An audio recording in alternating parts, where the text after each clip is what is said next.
Welcome to State Insurance USA Cares podcast, where we celebrate the heart of our communities.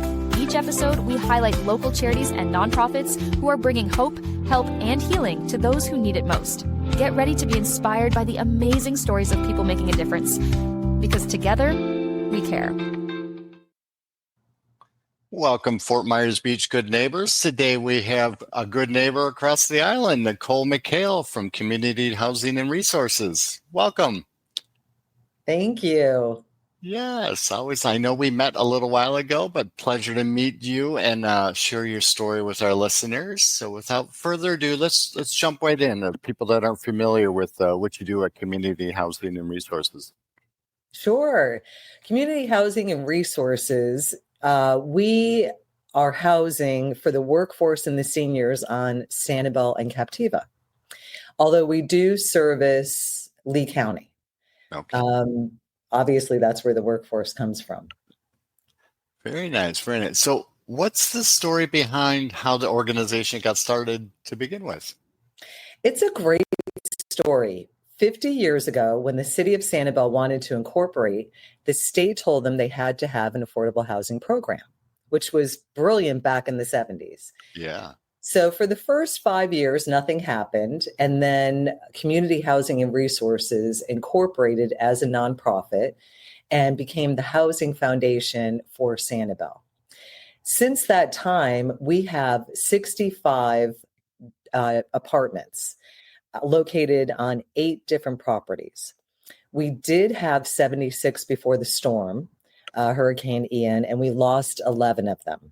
Wow. One was a 10 one-bedroom, one-bath building.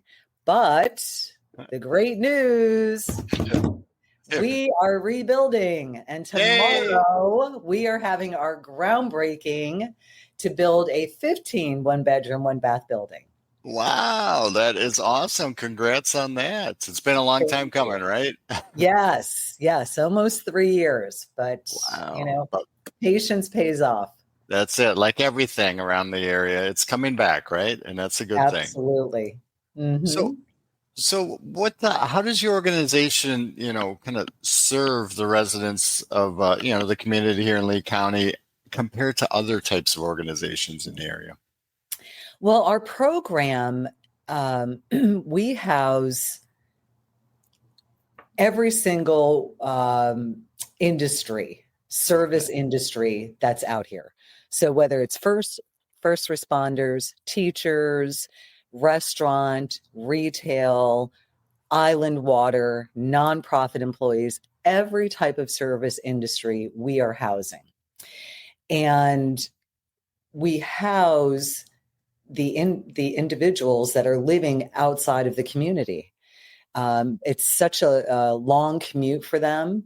And it's we find that if an individual lives closer to where they work, not only is it a better quality of life for them, but it also better supports the community, because the individuals, their children are attending the Sanibel school. They are volunteering in the community as well as working in the community. And our organization charges 30% of income for rent, which keeps it affordable. Yeah, because that commute can get pretty long, and not necessarily the tolls involved and the stress involved in driving back and forth as well. That's not easy, right? Yes. And we identified that 30% of our residents don't own a vehicle. Wow. So if you're earning minimum wage, it's very difficult for you to own a vehicle, pay for the toll to come over, pay for the upkeep of the vehicle, pay for gas.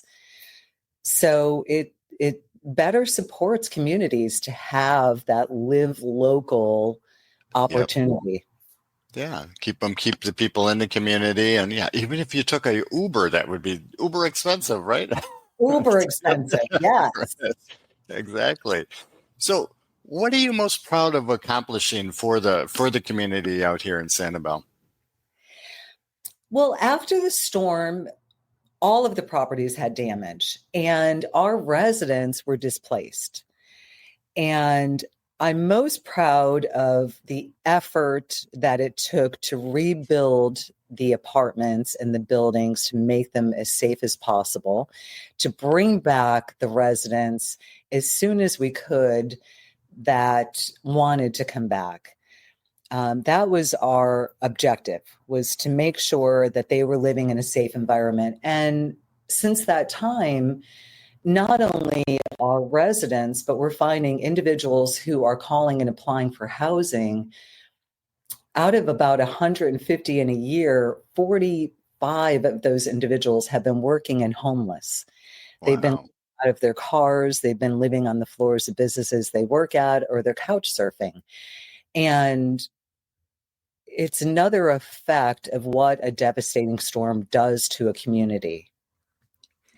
And they're essential employees because, businesses need people to work. And if they can't get people to come out and work, the business fails in the long term as well. So absolutely. And we're finding out here, there's a number of businesses that are opening, but they're limited hours that they can open because they can't find employees. So one of the things that the board decided to do is offer our residents an opportunity to take a second job. And we're not going to count it towards rent. So that way, our residents could have some financial stability while also supporting the businesses out here.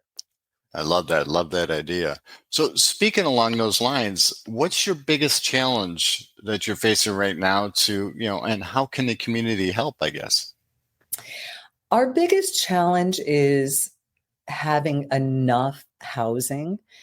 It's wonderful that we're going to be building housing, but we have a long wait list of individuals. And I tell everybody, apply, get on the wait list, even though it's going to take a long time. But there's opportunity to find more land to build more housing. And it's funding. It's all about funding those opportunities. We've been fortunate enough that our project is a $7 million project and we have raised $6.8 million. Wow. So I'm confident that we're going to receive the other $200,000 that we need. But there is opportunity to build more. And it's important for communities, not just to think of today, how we have to support our community today, but to be sustainable for the future. So how can we plan for the future to be able to build more housing and be able to support the housing that we need? Obviously, we're subsidizing the housing, but we need the individuals that are servicing our communities to live out here. Absolutely. So could you share maybe a behind the scenes look at what a typical day might be for your organization? Well, we are all over the place. So we don't have a typical day. We are constantly moving and grooving. This is normally, everybody says, oh, it's, off season, you're going to slow down. No, we're full force. We are planning our benefit, which is going to be November 21st and 22nd. I believe those are the dates. But we're going to have a Winter Wonderland Festival of Trees at the Sanibel Community House. On Friday, we're going to have a community day. We have 20 different trees that would be decorated by organizations and individuals in the community, and 18 wreaths. And on Saturday, we'll be auctioning them off. But we wanted to create something magical out here. We need something magical. So we want the community to come and be taken away. And we're going to have Santa and the Grinch. And we're also tying it in with the business. So we are holding a decorating contest for the businesses and encouraging them to decorate. And we're going to create a map that people can go out and they can vote on best overall, funniest design, storybook design. We have about 6 different categories. And for all the stamps that they get at the businesses that they visit, they go into a drawing to win a large gift basket of items from the business community. So we're making it as community engaging as we can. Right. Bringing the community together, getting people out to see, because there is a lot, it's been a long time, but there's a lot that's coming up and changing and, and reopening, which is, we need to support those Yes. businesses. It's been a tough couple of years. So whatever we can Yes. do to help support them as well. And everybody has to remember the beaches are still the same. They're still here. We still have sunrise. We still have sunset, and we're still magical. So we need people to come visit. They are. And, you know what? On the good side, they're a little quieter too right now, right? Yes. Because there's not as many people or activity going on. So it's more of a natural side of Florida that you can get out there and Yes. enjoy. You can find the better shells now. Yes, that's the important part. Absolutely. So looking ahead, what are your hopes for the future and how do you see the community kind of playing a part in that journey? My hope for the future of the community is that we are going to be a sustainable community, that we're already a community of fighters. We are a supportive community, just like Fort Myers Beach. This is a remarkable area. When there is a devastation, people are at their best and they come together, and we are all willing to rebuild our community to make it as magical as possible. And I already see that happening. I know tomorrow when we have our groundbreaking, we're going to have people come out and support us in droves because it's the excitement of the rebuild and seeing our community coming back. And I see that for the future. We've had it in the past, we have it today, and I see that moving forward in the future. Perfect. I love it. How would our residents go about contacting you, or if they wanted to learn more or actually support you guys and help you? Yes. Well, we have our website, which is sancapchr.org. You can visit our website and learn anything that you need to know about us. We have our application on there if anybody's interested in applying for housing. And you could call the office anytime. We help everybody through an application process. Our phone number is 239-472-1189. And we also are willing to go above and beyond. So we understand that people are calling for housing, applying for housing, and we can't help them immediately. We know that. But in our name is community housing and resources, and we are supplying resources. If we can't help you, we are turning you to the agencies that have the resources in the area that you're in. So whether you need immediate housing, whether you need food, whether you need medical assistance, we're making sure that we go above and beyond to not just help our residents with those needs, but also individuals that are out there in our community to help them. Absolutely. And like you mentioned, it's a big part, supporting the community, supporting the businesses is one thing, but supporting the people that are working at the businesses is the other side of it. And we need those people. They're essential. They're essential workers. So we do. Yes. We have found that we started telling our residents stories, marketing wise, and we're interviewing our residents. We are taking their photographs of where they are in their life, whether it's at work or they're with their children. And we find that we all hear about housing and affordable housing, and it's important. But when you read the story of the individual who is servicing you in the community, you see their face, you say, you know what? That's the person. When I go to my favorite restaurant, they know what I eat. They know what I drink. They know my family that I bring in there, but I don't know about them. I don't know where they're living. I don't know if they have a family. I don't know how far of a drive they have.